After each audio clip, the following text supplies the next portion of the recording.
your milk is not good enough. Now, this one hurts if you hear it. People might phrase it differently. Many new moms go through these things and you keep hearing these myths when everything is actually normal. Just get through the first couple of weeks. While it might not always work out as you wanted it to, just keep in mind that a lot of the things you hear might just be myths. So don't let these misconceptions rob you from what can be a beautiful breastfeeding experience. Next one.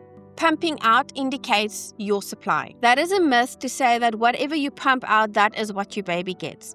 If you pump out and you give that amount to your baby, well, yes, that is what your baby gets. But what your baby gets when they drink straight from the breast versus what you're pumping out is not the same. Babies can extract more efficiently milk from your breast than any pump can do. Now, this one I haven't heard a lot, but I did hear it once or twice, that the myth is that you cannot breastfeed if your baby has jaundice. You have to give the baby water, heaven forbid, or formula. No. The best thing you can do if your baby has jaundice is feed.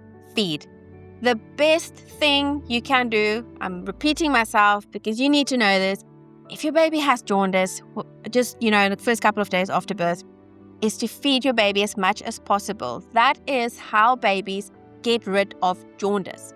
The yellowness is an excess amount of bilirubin that is absorbed into their skin. The more the baby feeds, the more they pee. That bilirubin gets pulled back out of the skin. It gets filtered through the kidneys, and the kidneys produces urine. So the more you feed the baby, the more they pee out this bilirubin that is causing the jaundice. Yes, if they get formula, obviously they're also going to pee a lot, but there's absolutely no reason to give formula instead of breast milk if a baby is jaundiced. The best thing to do is just feed as much as possible. Even if the baby is under those blue UV lights, when the baby feeds, you take the baby out for the 10-15 minutes and they go back under the lights. But the normal jaundice that babies get 2 to 3 days in hospital, you take the baby out, breastfeed the baby, put the baby back. All sorted. Next one. Your milk is not good enough. Now, this one hurts if you hear it. People might phrase it differently. Maybe the quality of your milk is, not great, or maybe your milk is too watery, because a lot of people want to compare if they express what your milk looks like versus someone else's. And especially if milk starts to separate, because it does. If you express milk, the water and the fat in the milk separates. It's something that occurs naturally. But people can really affect you when they comment, either because they are seeing that or they see your baby cry inconsolably. Especially parents, your own parents or in-laws can often make you doubt yourself a lot because, this baby is crying and they say, is your milk enough? Yes, my milk is enough, yeah, but is it good enough? Maybe you're not eating enough veggies or enough fruit, or you're not eating this or that. So, maybe the baby is not getting enough of something. The baby is basically like a little bit of a parasite. It takes everything that it needs from your body and leaves you with the rest. So your body will make sure that it gives that baby everything it needs. It will take reserves from you, your energy, whatever reserves you have to give the baby. So the person that is the most affected, if you are not healthy, is often more the mom than the baby, because her reserves get depleted to provide the baby. So the baby is actually fine. Now, this is one that is a little bit contentious, so just go with me on this. Supplementation is bad in the beginning. Okay, we need to be specific here. Supplementing with formula in the beginning, when you are trying to establish your breastfeeding or your breast milk supply, can be bad, yes. But sometimes in the first 2 or 3 days, while your milk is still coming in, your baby's demand or hunger might be a little bit more. And in that instance, giving 1 or 2 feeds with formula is not going to affect your breastfeeding journey negatively. You want to put that baby on the breast as much as possible. So you want to avoid supplementation as much as possible. But it has happened, and it's definitely not every baby. I promise it's not. But I've had babies where mom is really trying her best and she's breastfeeding as much as possible. But baby is inconsolable and mom is now stressing because she's offered supplementation for 1 feed and now she's worried her entire breastfeeding journey is going to be done. Now it's finished. That is not the case. You have to make sure if they offer you supplementation that it is for the right reason, and it's not just to shut the baby up because his baby is feeding all the time. It is because the baby is actually hungry and they try to hand express from you.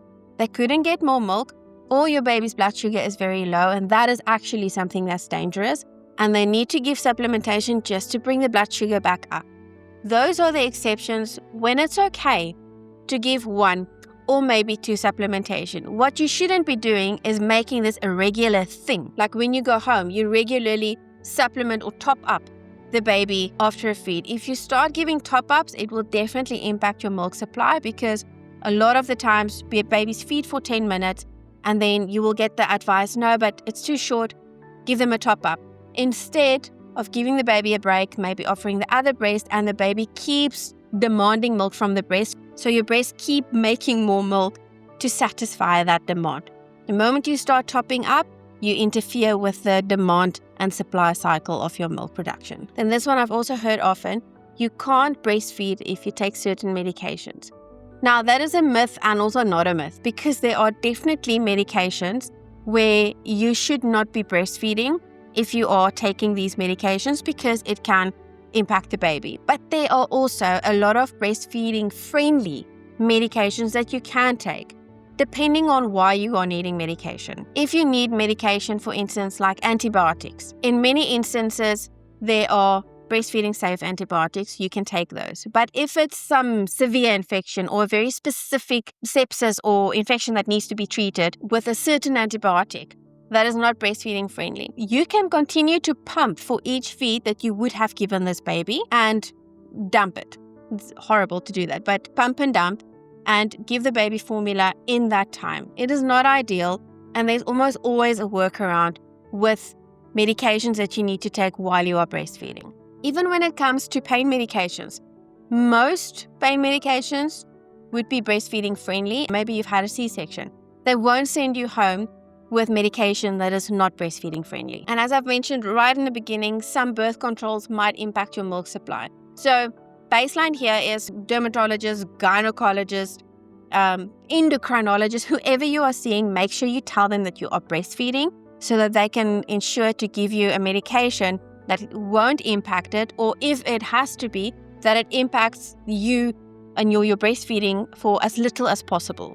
Having support from your partner, the people around you, is crucial, because if they start getting into your head, your breastfeeding journey is almost over if you have people around you telling you that you can't do it, because at some point you might start believing them. So getting support is one of the most crucial factors for successful breastfeeding. So yes, breastfeeding can be challenging, and if it doesn't work out for you, I want you to know that it is by no means any reflection on you as a mother. Breastfeeding not working out is a reality for many mothers, but it is not everything.